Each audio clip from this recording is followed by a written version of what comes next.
demo. Lots of demo needing to be done in this roof. When I got the camper, I initially thought I was just gonna have to like patch it and replace some wood, but from my previous video, you know, I realized that there was just too much damage, water damage, for any type of patching. I realized I was gonna have to take everything apart, everything out, and replace it with new. Basically, I'm rebuilding this roof. And I'm just using the tools I've got. I've never done this before. I'm sure you can use other tools, okay? I've been told by hundreds of people I should be using this or that. But I'm going to use the tools that I am comfortable with, okay? A hammer and a scraper or putty knife, whatever you want to call it. It's going to take me a couple of days, and that's fine, okay?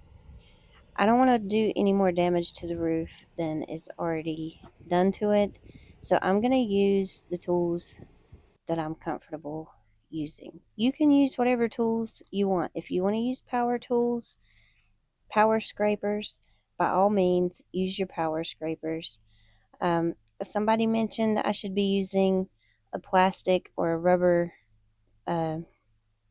scraper putty knife, but a rubber one's not going to take the glue layer off of the bottom, and the plastic one, it just didn't work out for me, and it still put holes in my roof, so I'm going with the metal one. So yeah, lots of tedious work, but as you can see, there's lots of water damage. All of this foam is just soaked through and through with water. You can see it on my scraper there. It's not raining. That water is coming out of the foam board. It is saturated. I had hoped to start the cleaning process on this video, but that's going to be next video because I had not anticipated the foam being this hard to take out. But I bought this Simple Green Pro HD. It is safe for metals. Some aluminum foil tape. That's just like a pre-patch. It's not the finished patch. A micro sander kit to deburr some edges. Some maroon scrubby pads. Some gloves. Yeah, you know, these are safe for like chemicals and stuff. So when I'm using the purple stuff and the rust stuff, this here is the vapor rust, and it's supposed to get rid of rust and make it like new metal again. So I've got a lot of rust, and the rust caused a lot of holes. I'm just going to put my hand here for size reference. Basically, the curved edge here in the top of the roof all the way around has just been rusted out, and that's because the insulation that was there was so saturated with water for such a long time and never replaced, so it just sat there and rusted the entire camper away. Here I'm showing you the corners. This is the hardest part for me because I can't get my little spatula scraper in there. So I'm going to try to pressure wash that foam out. Hopefully it works. Fingers crossed, because this is not going to work here. Okay, so here's another problem that I probably should mention. When I come up to where there used to be a screw hole, or there used to be a screw and now there's a screw hole, I can't really see on this side. Not all of them come straight through like that. And the problem is that when I get to the screw hole, you see how the material is raised? So when I'm hammering this through, if I got a point right there where it's raised, I hammer right through that and I make a slit. So I put little, where's the one at? Well, right here, this is what made me stop. When I take this material off, you'll see what I'm talking about. There's a screw hole there, and so the corner of my scraper just kind of went into that raised material. So you have to be careful because I am creating more holes for myself, but we'll fix them. Not a huge deal, just creating more work for myself. You can see how soaked all that brown there, it's just soaking wet. So this had to be done. I know I said that earlier, but it had to be done because none of this is good anymore. It's just soaking wet. You see the water? Yeah, so, and it hasn't been rained on since I got it, and I've had it for over a week, 2 weeks. It's just, there's no way for it to dry, no way for it to escape. And if I didn't change all of this out, the water would just be in there forever, causing rot. You can see it's starting to rust and rot here, and that's what's happened here in this corner everywhere. That's why there's so many holes, because all of this got wet and the moisture got trapped, and it just sits there and rots the metal. So this was a necessity, and it's a step that a lot of people skip. They just redo what you can see, you know. Nobody really, and I'm not faulting them, I'm just saying nobody really thinks about how a roof is made, and they don't think about all of the places water can hide. So yeah.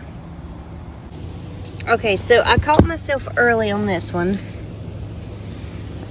If I can get it to focus for you. Focus. Can you see that right there? That's where my putty knife hammered in. Where am I at? Right there. Okay? See that? I caught myself early, so it's just a small one here. Not gonna lie, I have some really big ones, the full size of my putty knife in other places. But I'm getting better now. Now that I'm almost done, that's all I got left, here to here. I'm getting better now. So the next roof that I probably will never rebuild, I probably won't have that many oopsies, but that's how it goes. You figure out, you kind of perfect what you're doing at the very end of the project because you've had so much practice. It's a learning experience for sure. All right, I'm gonna show you my mistake. I totally did not see that coming. There was no indication there was a screw hole there. Maybe there is on the back. I don't know. It's a hole now, so I can't tell. But here's where, and you really don't know that you've messed up unless you just feel a difference in how it's hammering. Okay? Do you see that? That is a hole. That is a pretty good size hole. There was a screw right there. I know you probably can't see that far away, but you can see where the screw hole was, and apparently this side of the material was raised, so I just sliced right into there with my scraper. And you see all the water on here, okay? It's not raining. All of this water is coming from behind this styrofoam, okay? And inside the styrofoam. So, yeah, let's get this finished. Just that much to go. That much. Well, I still have this corner and that corner. The corners are just impossible. I'm gonna have to get my danger blade, if y'all remember, the side grinder, and cut some of these screws off, because they're just, I'm gonna have to replace all the screws because none of these screws are workable anymore. They just spin in place. They're completely rusted and rotted. So what I'm gonna do with the corners, I think, oh, look at that, anyways, what I'm gonna do with the corners, I'm gonna try to just get that out with the pressure washer, maybe. I really don't know. So yeah, continue on. Okay, not to sound like a broken record here, but just in case any of y'all decide to do this, to rebuild a camper roof that's aluminum or metal, or I'm pretty sure it's aluminum. But I just want to show you. I just caught this one just in time, okay? I hate this camera, but you see I'm hammering in there. Let me prop this up. Hold your horses.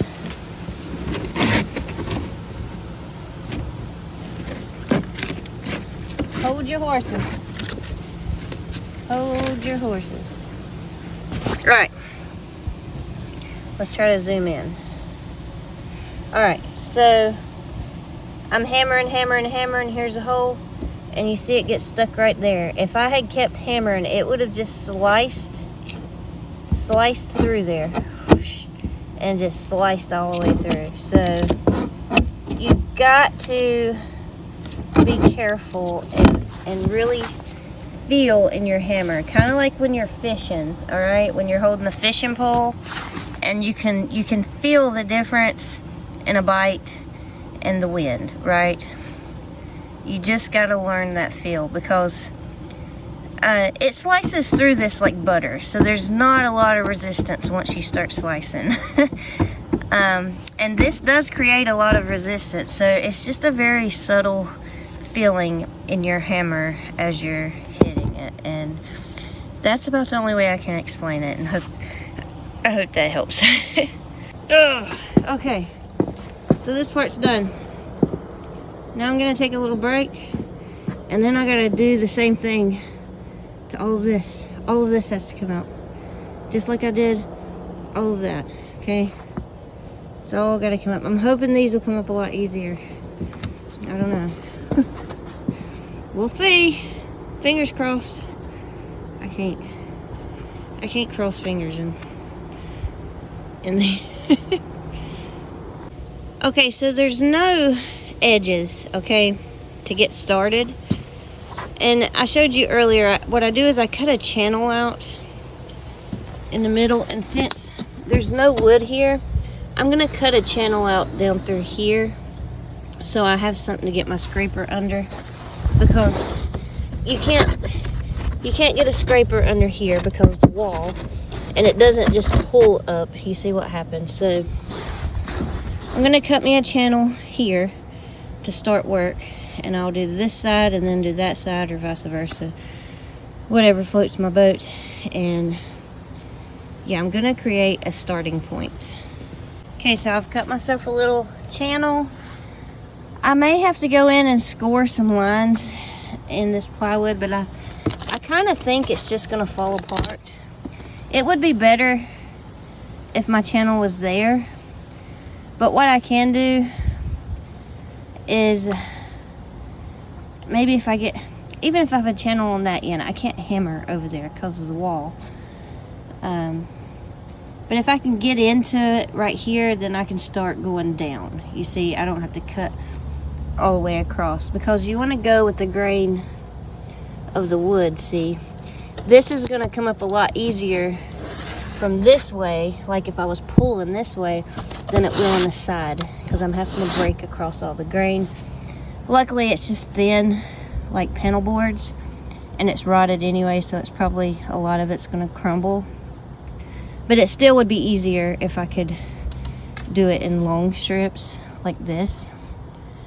But the wall is just in the way. But I'm gonna get it done. Don't worry about that. Okay, so I got through the first section here, and I just want to show you what I mean. With the grain running this way, the board's gonna want to strip that way. You see, but it's coming apart easily because it's super rotted. But yeah, I just wanted to give you a visual of kind of what I was talking about, in case you didn't know. Okay, I'm not gonna lie, this is gonna take for freaking ever, but it's gotta be done. One thing I wanted to mention, that the foam is a lot of what gives structure to this aluminum roof. So once you start taking the foam off, you see it? It's just a thin sheet of aluminum. I mean, it's not thick. You can see through these holes, that it's not thick, it's just thin. So you want to make sure there's no sticks or rocks or acorns or anything that is going to puncture a hole through the aluminum. And it punctures easily, okay? You might not think an acorn would do it, but if you walk around on here with acorns under it, it will. It will. I promise you, it will put a hole in it. So you just got to be careful once you start taking this base foam out. You got to be real careful with it until you get it replaced. So yeah, I just wanted to mention that. And there you have it. I will get back to work now. Alright, so yeah, another demo video. We're gonna have a few of those because I got a lot of demo to do. I really want to get this roof done before all the cold set in.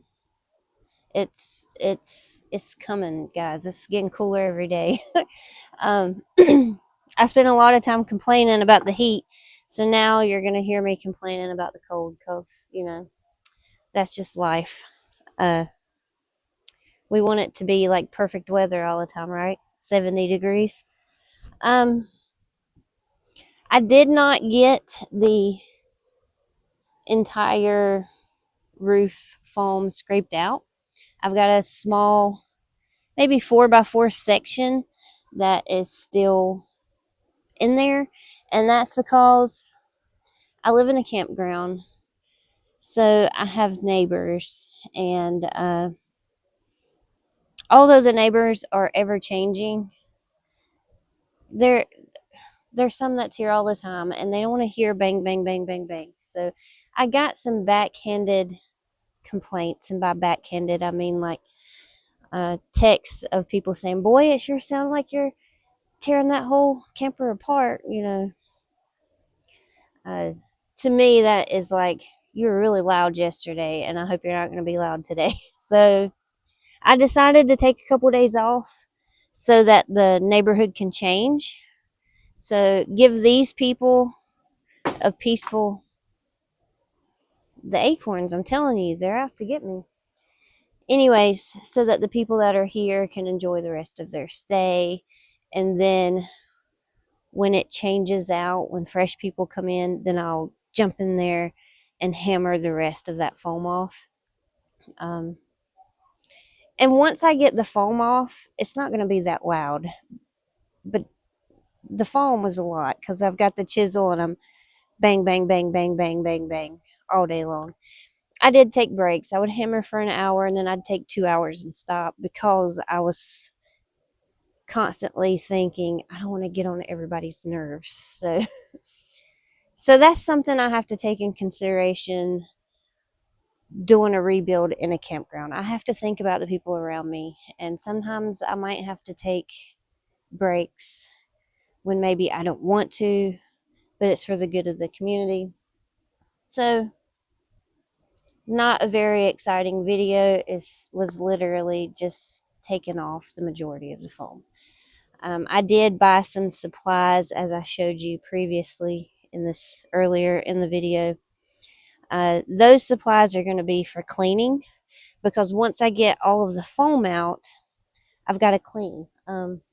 What I plan on doing is just pressure washing the entire thing, and then I will take the purple pro stuff I bought and soak it down with that. It's safe for metals. You want to be careful with your aluminum roofs, because some cleaners, it might not eat through the aluminum, but it can soften it and cause divots in your aluminum. So you want to get a cleaner that is safe for metals. So yeah, I'll soak it down with that, clean it, and then I'm going to use that rust repair, reconditioner, whatever stuff that I bought, and I'm going to try to eliminate all of the rust as much as I can, because you want to stop the rust, or it's just going to keep spreading, okay? Rust is very contagious. And then the maroon pads I bought, those are to kind of scuff up the surface before I paint it, okay? Because you want it everything, and glue. You want everything to adhere, to bond properly, right? So those little marine pads, that's what they're for. They're for cleaning, and they also prep the surface for paint and for glue. Another thing that I have to do, all of the holes that are in the roof, I'm going to take some tin snips, and I might use the danger blade, aka side grinder, and you want to cut out around the holes, because the holes are not symmetrical right now. They're kind of jagged and curved. You want to cut a half inch on each side of the rusted out hole. That way it's just a flush cut, and you've got any weakened metal out of there, okay? So I'll cut all of my holes clean, and then I'll use some sandpaper to kind of deburr the edges, so hopefully I don't cut myself. I do have those gloves. They're cut resistant, so that will help. And then I'm going to patch the holes, and once I get all the holes patched, then we will put the rubber roof on there, and it'll be ready to go. I made a community post saying that I discovered something. Okay, hilarious. I find it hilarious. In the beginning, I thought this was an aluminum roof. But then when I was inspecting the exterior, I don't even know what it was, but something gave me the impression that it was fiberglass. So I was like, oh, so I'm gonna have to fiberglass. But then when I was tearing everything apart, I was like, oh, it is aluminum. So that helps the budget a little bit, because fiberglass, it's not that hard to repair, but the materials can get kind of costly. A metal roof, you just need, or aluminum roof, you just need aluminum flashing for the most part, and you can repair it. Now for the tiny holes, I might use aluminum drink cans, cut them and patch my tiny holes with that. So that'll be fun. I like to use salvage materials any way I can. Not necessarily because I don't have the money to buy aluminum flashing. It's just that I like to reuse, reduce, recycle, all that good stuff whenever I can. And I do drink a lot of Sprite. So I'm going to put those Sprite cans to work and patch my holes, because there's a lot of holes in this thing. So yeah, hopefully, so this video was the demo of the foam.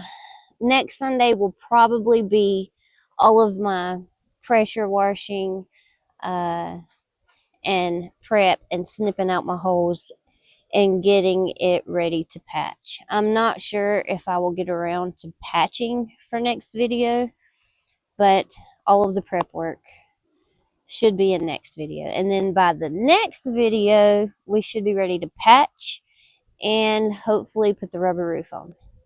Hopefully.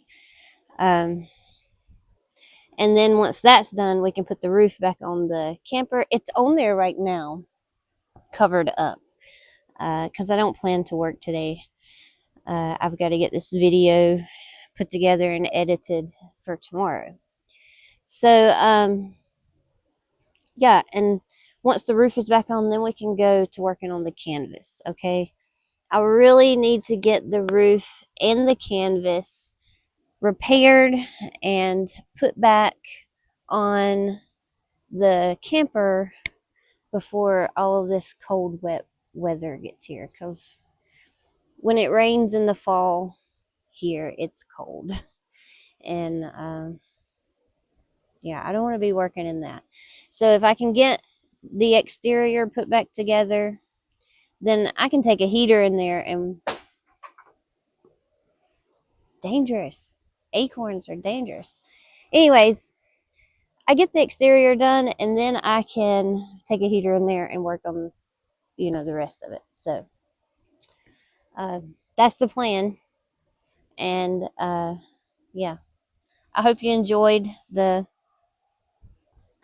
not so interesting video this week. But when you're rebuilding something like this, everything you do is not going to be that interesting, and it's not going to be that fun to watch or that fun to do. The wind is getting up out here, but you have to do it, okay? I mean, that's just part of the process. And yeah, so Lord help me in this hair. So yeah, that's it. I hope you guys have a great week, and thank you guys so much for being here. I appreciate each and every one of y'all. Thank you for liking. Thank you for subscribing. Thank you for sharing and for watching and all of that good stuff. It really means a lot to me, and it helps the channel grow. Have a great week.